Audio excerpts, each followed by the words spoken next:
Hey guys, good morning, welcome back to my channel.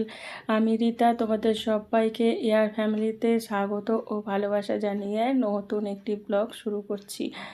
আজকে বৃহস্পতিবার আর ঘড়ির কাঁটা এখন ঠিক 6টা। আজকে অনেক সকালবেলা উঠে পড়েছি, কেননা আজকে থেকেই মেয়ের ডে স্কুল চালু হয়েছে। তো ওই জন্য সকাল সকাল উঠে মেয়েকে আগে ছাতু গুলে দিয়েছি, ও ছাতু খেয়ে স্কুলে যাবে। ও সকালবেলাটায় ছাতু ছাড়া ও একদম কিচ্ছু খেতে চায় না। তো ওই জন্য ওকে ছাতু গুলে দিয়েছি। আর ও যেই টাইমটা ধরে ও খাবে, সেই টাইমটায় আমি জামা কাপড়গুলোকে ভাবলাম যে মেখে দিই। তো বালতিতে জল ভর্তিই হয়ে গিয়েছিলো আর অনেকটা জামা কাপড় পড়েছে জানো। তো ওই জন্য সার্ফের জল করে সমস্ত জামা কাপড়গুলো মেখে চলে এসেছি। আর এই যে কুলারের সামনে আমি বসে আছি, যেহেতু আমি দেখো রেডি হয়ে গেছি, আর মেয়েও রেডি হচ্ছে স্কুলে যাওয়ার জন্য। আর পিছনে দেখো সমস্ত কিছু বালতি টালতি, একেবারে সকালবেলায় আমার ঘরটা একেবারে যা তা অবস্থা হয়ে থাকে। তো মেয়েকে স্কুলে দিয়ে তারপর চলে এসেছি সোজা রান্নাঘরে, কেননা রান্নাটা আবার না করতে পারলে অনেকটা দেরি হয়ে যাবে। তো একদিকে তো ভাত বসিয়ে দিয়েছি আর একদিকে বসিয়েছি চায়ের জল। সকালবেলা একটু চা না খেলে সারা সময়টা, মানে এখন সেই 12টা অবধি ঠিকঠাক মেশিন চলবে না। আর মেশিনেও তো তেল না দিলে মেশিন চলবেই না, তাই না? তো একটু চা না খেলে হচ্ছে না। চায়ের সঙ্গে দুটো বিস্কুট নিয়ে নিয়েছি, নিয়ে 1 কাপ চা করে নিয়েছি, একেবারে ভর্তি ভর্তি বড় কাপের 1 কাপ চা করে নিয়েছি। নিয়ে আগে চাটা খেয়ে নিই, খেয়ে নিয়ে চলে এসেছি রান্না করতে। আমি দেখো চা করে নিয়ে যতক্ষণ চাটা ঠান্ডা হয়ে খেতে টাইম লাগবে, তো সেই টাইমটায় গ্যাসটাকে ফাঁকা না রেখে আমি উচ্ছেটাকে ভাজা বসাতে দিয়ে গিয়েছিলাম। আর এই দুটোই উচ্ছে ছিল, বাদবাকি উচ্ছে সব করা হয়ে গেছে। আর উচ্ছেগুলো যদি বেশি দিন রেখেও দিই তাহলে খারাপ হয়ে যাবে। তো ওই জন্য উচ্ছেগুলোকে করে ফেললাম। আর দেখো উচ্ছে ভাজা হয়ে গেছে। আর মাছের ডিম এনেছিলাম। এইবারে যেই দাদার থেকে মাছ নিই, তো সেই দাদা আমার মেয়ে ডিম খেতে ভালোবাসে বলে মাছের ভেতরে ডিম ছিল না বলে আলাদা করে আবার ডিম দিয়ে দিয়েছে। তো সেটাকেই পেঁয়াজ দিয়ে আর একটা এমনি পোলট্রির ডিম দিয়ে সেটাকে ভালো করে ফেটিয়ে নিয়েছি। নিয়ে আর হাতে করে জানো তো ডিমগুলোকে দিচ্ছি না, কেননা এত মাছের আঁশটে গন্ধ ছাড়ে। তো আমার যেন কীরকম যেন সেই গা ঘিন ঘিন করতে থাকে। তো ওই জন্য আমি চামচে করে 1 চামচ 1 চামচ করে দিচ্ছি। আর ডিমগুলোকে সেই উচ্ছের থালাতেই তুলেছি। আর চামচে করে দেওয়ার সুবিধেও আছে, খুন্তিময় লেগেও যাবে না। আর নাহলে সেই হাত ধোয়া পোঁছা অনেকটা সময় সাপেক্ষ, আমার তাড়াহুড়োতে অত সময় নেই গো। তো এইদিকে রান্নাবান্না না তাড়াতাড়ি করতে পারলে আবার মেয়েকে স্কুলে আনতে যেতে হবে। তো ওইদিকে ডিমটা মানে আর এক পাট দিয়েছি কড়াতে, দিয়ে আর এইদিকে আর একটা কড়া বসিয়ে দিয়েছি, দিয়ে এখানে এই যে কচু আলুর তরকারি করব। তো বাজারে খুব ভালো কচু পেয়েছিলাম, তো কচু নিয়ে এসেছি। কচুগুলোকে এরকম লম্বা লম্বা আলুর মতোই কুটেছি, কুটে আর এই দেখো নুন আর হলুদ দিয়ে সুন্দর করে ভেজে নিচ্ছি। আসলে কচুগুলোকে সেদ্ধ করে নিলেও হয়, কিন্তু সিদ্ধ করে নিলে না বড্ড ল্যার করে। তো ওই জন্য আমি আর সিদ্ধ করছি না, একটু ভেজেই নিচ্ছি। আর এইদিকে দেখো, এইদিকে তরকারিটা বসাতে বসাতে এইদিকে কিন্তু মাছের ডিমটা হয়ে গেছে, সেটাকেও আবার তুলে নিলাম। নিয়ে এইরকম আমার মানে সকালবেলাটা এতটাই তাড়াহুড়ো থাকে যে দুদিকই আমাকে ব্যালেন্স করে করে চলতে হয়। আর এইখানে দেখো মশলাগুলোকে সব মিশিয়ে নিয়েছি। আদা বেটে নিয়েছি, আদার সঙ্গে একটু জিরে বেটেছি, তারপর ধনে গুঁড়ো, হলুদ গুঁড়ো, লঙ্কার গুঁড়ো, সমস্ত কিছু মশলাগুলো সব ভিজিয়ে রেখে দিয়েছিলাম। আর এই দেখো লকুনদানা দিয়েছি, একটু মিষ্টি মিষ্টি হলে ভালো লাগবে নিরামিষি তরকারিতে। আর ওই জন্য না লকুনদানাগুলো ঠাকুরকে জল দেওয়া হয়, সেই লকুনদানাগুলোকে তুলে রেখে দিই। সেই লকুনদানাগুলো এরকম নিরামিষ তরকারিতে, যেহেতু ঠাকুরের খাবার, তো ওই জন্য আমি আমিষে ব্যবহার করি না, আমি নিরামিষেই দিই চা, নিরামিষ তরকারি এগুলোতে। আর এই দেখো রান্না করতে করতে 10 বার মনটা ছুটে যায় এদের দিকে। একটাই মাত্র ফুল ফুটেছে। আর এইদিকে দেখো, এইদিকে 3টে আর এইদিকে এই 2টো, মোট মনে হয় কালকে 5খানা ফুটবে। আর আজকে এই যে একটাই ফুটেছে, আজকে বৃহস্পতিবার একটা। আর সাদা গাছে, এইটা সাদা নয়নতারা, সাদা নয়নতারা গাছে তো এখন অবধি ফুল আসেই নেই, মানে একটাই সেই হয়েছিল, আর হওয়ার নাম নেই।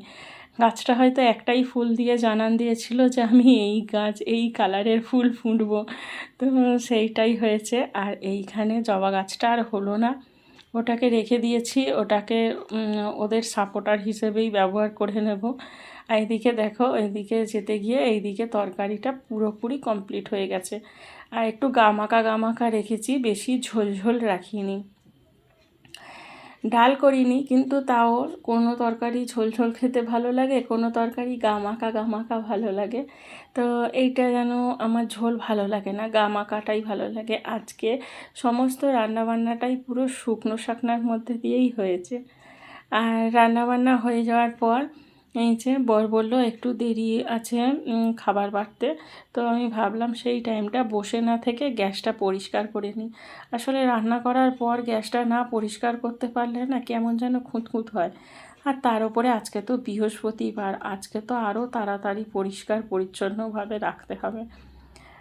আবার এইদিকে মানে বরকে খেতে দিয়েই স্নানে চলে যাব, স্নান থেকে ফিরেই মেয়েকে আনতে যাব, তারপর এসে বাদবাকি কাজগুলো হবে। আসলে মেয়ে যখন মর্নিং স্কুলে যখন পড়তো তখন এতটাও সময় করে করতে পারতাম না যে এই টাইমের মধ্যে এত কিছু মেয়েকে স্কুল থেকে এনে তারপর আবার বাদবাকি কাজগুলো করতে হতো, তো তখন অত পেরে উঠতাম না। এখন অতি অবশ্যই সমস্ত কিছু সময়ের সঙ্গে সঙ্গে সব কিছুটা হয়ে গেছে। তো এখন শিখেও গেছি যে সময়ের তালে তালে কিভাবে চলতে হয় না চলতে হয়। আর আরেকটা কথা কি বলতো, সব থেকে বেশি শক্তিশালী পাওয়ারফুল হলো সময়। যে জানে না তাকেও সমস্ত কিছু শিখিয়ে দেয়, যে পারে না তাকেও সমস্ত কিছু পারিয়ে দেয়। তো সময় এমনই, সময়ের সাথে সাথে সমস্ত কিছু শিখে যায়। তো মেয়ে যখন মর্নিং স্কুলে পড়তো তখন বেশিরভাগ দিন আমার পাঠানোই হতো না। তো তো মানে বেশিরভাগ সময় ও উঠতে চাইতো না, একটু বেলা করে এইরকম করে করে। আর আমারও তখন রান্না করতে মানে সকালবেলা উঠতাম 8টার সময়। তো এখন সব কিছুটা অভ্যাস হয়ে গেছে, যেহেতু মেয়ে ডে স্কুলে পড়ে, সকালবেলা ও পড়তে যায়। আর আমারও উঠে রান্না বান্না ঘরের কাজকর্ম সমস্ত কিছু করতে হয়। হাতের সামনে কেউ কিছু যে করে দেবে সেটাও কেউ নেই, আমি আমার নিজেই করি। আসলে সংসারটাকে ভীষণ ভালোবাসি, তো তো ওই জন্য সমস্ত কাজ করতে আমার সেরকম কষ্টও লাগে না আর একঘেয়েমিও লাগে না। সমস্ত কাজ আমার ভালোবেসে সমস্ত কাজ করে ফেলি। দেখো এখানে গ্যাসটা মুছে নিয়েছি, নেওয়ার পর আজকেও কিছু পাচ্ছি না, তো কোথায় রেখেছি আমি, জামা কাপড়ের সঙ্গে গুছিয়ে কোথায় রেখেছি আমি সেটাই দেখতে পাচ্ছি না গ্যাসের চাপাটাকে। তো এই চাপাটা অতি অবশ্যই ভালো, এটা কিন্তু গ্যাস মোছার নয়, এটা তোমার রুটি বেলা হয়, তো সেইটাই ভালো করে ঝেড়ে ঝুড়ে রেখে দিয়েছি। এখানে বরের টিফিনটাও গুছিয়ে দিয়েছি। তারপর তো মেয়েকে স্কুল থেকে নিয়ে এসে টিফিন খাওয়া দাওয়ার পর সকালে জলখাবার খেয়ে দিয়ে তারপর এই যে বসেছি বিছনা গুছোতে। তো এখানে বাসি বিছনাটা গুছিয়ে নিচ্ছি। বাসি বিছনা যদি না গুছিয়ে পুজো করতে চলে যাই তাহলে কিন্তু মনটা একদম সেই ভালো লাগবে না, সময় নেই, মনটা খুঁতখুঁত করবে। আর আমার সমস্ত কাজ আগে আগে হয়ে গেলেও কাপড় কাচা, রান্না বান্না, এমনি উপরে যে ঘরটা সেটা রান্নাঘর সমস্ত কিছু পরিষ্কার হয়ে যায়, কিন্তু আমার এই বিছনা, আমার বাসি বিছনা পড়ে থাকে আমার 12টা অবধি। তো এইখানে আমি কোনো কিছুতেই সময় বার করে উঠতে পারি না যে সকাল সকাল করব। আসলে বর তখন মানে একটু বেলা করে ওঠে, তো ওই জন্য হয়ে ওঠে না। আগে তো মেয়েও বেলা করে উঠতো, এখন যেহেতু ওর সকাল সকাল পড়তে যেতে হয় ওই জন্য ও সকাল সকাল উঠে পড়ে। তো ওই জন্য বেলা অবধি রেখে দিই, সমস্ত কাজ বাজ সেরে এসে তারপর আমি এইদিকে বাসি বিছনা তুলতে আসি। দেখো তো কী সুন্দর গুছানো হয়েছে। আসলে বিছনাটা এমনই একটা মানে ঘরের পার্ট, সেটা পরিষ্কার থাকলেই সমস্ত কিছু পরিষ্কার। তো এই দেখো তারপর বাসি বিছনা ভালো করে পরিষ্কার করে তুলে তারপর বাসনগুলোকেও মেজে নিয়েছি, জামা কাপড়ও কেচে নিয়েছি। একেবারে জামা কাপড় শুকুর দিয়ে বাসনগুলো আগে উপুর করে দিচ্ছি, জানো আমি ছাদের মধ্যেই উপুর করে রাখি, তো সুন্দরভাবে জল ঝরে যায়। আর কী বলো তো, ব্যবহার করার সময়ও ভালো লাগে, যেদিন পরিষ্কার ঝরিষ্কার জলের কোনো দাগ নেই, জল লেগে নেই। আর মেয়ের যেহেতু সকালবেলা স্কুল আরম্ভ হয়েছে, তো একদিকে ভালো হয়েছে, না হলে সেই সপ্তাহে একটা দিন ধরে মেয়ের স্কুলের জামা কাচতে হতো।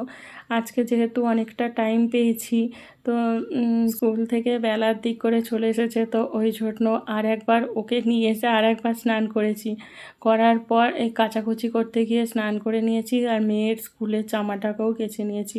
বাদবাকি তো সকালবেলা সমস্ত কিছু কাচা হয়েই গিয়েছিলো, তো ওইগুলো শুকুর দেওয়া হয়নি, সব পড়েছিল। আর তারপর এই যে জামা কাপড়গুলোও কেচে নিয়েছি, নেওয়ার পর তারপরে সব একচোটে শুকুর দিচ্ছি। আসলে রোদ্দুরের যা তাপ, এই বিকেল 4টের সময়তেও যদি শুকুর দেওয়া হয়, তাতেও যেন মনে হয় সব শুকিয়ে যাবে। তো এখন তো একেবারে রোদ্দুর পুরো বিকেল 5টা অবধি রয়েছে। তো এখন ঘড়িতে বাজে এখন 1টা, তো ওই জন্য সমস্ত কিছু শুকিয়ে যাবে। আর এত প্রচণ্ড রোদ্দুর যে আমি তুলসী গাছের মাথার ওপর দেখো ছাতা ধরেছি। সে আগের ভিডিওতে তোমরা দেখেছো যে এরকম ছাতা ধরে রাখতাম। তো মধ্যিখানে কদিন বৃষ্টি হলো, ওয়েদারটা একটু কম বেশি করছিল, তো আর ছাতা ধরতে লাগে না, তো রোদ্দুরটা পুরোপুরি লাগতো। এখন ছাতা না দিলেই নয়, একেবারে তুলসী গাছ একেবারে সেই শুকিয়ে পাতাগুলো একটুখানি করে হয়ে যাচ্ছে। তো এই জন্য ঠাকুরকে জল দেওয়া হয়ে গেছে, যেহেতু স্নান করে নিয়েছি। আবার একবার সকালবেলা একবার স্নান করে ঠাকুরকে জল দিয়ে দিয়েছি, আর একবার এখন যে স্নান করলাম সেটাও ঠাকুরকে জল দিয়ে দিয়েছি। আসলে এত গরম লাগছে, জলের ভেতরে মানে ভরে থাকলেও মানে তাতেও যেন ঠিক শান্তি হচ্ছে না, তো এত প্রচণ্ড গরম লাগছে। তো তারপর দেখো এই যে পুজো করতে চলে এসেছি, ঠাকুরের মালা টালা তো পরানো হয়েই গেছে। তারপর এই যে সমস্ত কিছু লাইট জেলে আর এই যে ধূপ আর বাতিটা দিলেই আমার ঠাকুরের পুরোপুরি কমপ্লিট হয়ে যাবে পুজো করা। তো অতটা তো শেয়ার করা হয়নি তোমাদের সঙ্গে। তো আমি এই যে দেখো ধূপ দিয়ে আরতি করে নিচ্ছি। আজকে বৃহস্পতিবার, একটু ভালো করে না পুজো আচ্ছা করলেও তো হবে না, তাই না? তো অন্য দিনে এমনি ঠাকুরকে জল দিই একটু তাড়াতাড়ি হয়ে যায়, আজকে যেহেতু বৃহস্পতিবার আজকে একটু দেরিই হয়। তাহলে চলো এখানে আমার ঠাকুরকে একেবারে পুজো টুজো দেওয়া হয়ে গেল। আর দেখো তো কি সুন্দর লাগছে মাকে, একেবারে সুন্দর করে। আর আজকে জানো তো কুঁচো ফুল পাইনি, তো ওই জন্য কুঁচো ফুল পাইনি, ওই জন্য যেটুকু ফুল গাছে মানে তুলতে পেরেছি সেইটুকু দিয়েই ঠাকুরকে পুজো দিতে হয়েছে। আম পাতাও পাইনি, আম পাতা একজনের বাড়ি থেকে নিতে হয়েছে। তো একেবারে সব শেষে গেলে পুরো এইরকম পুরো ফাঁকাই পেতে হয়। তো সবাই আমার ঠাকুরকে দর্শন করে নাও। আজকের ভিডিওটা এই অবধি, সবাই ভালো থেকো, সুস্থ থেকো, আজকের মতো টাটা।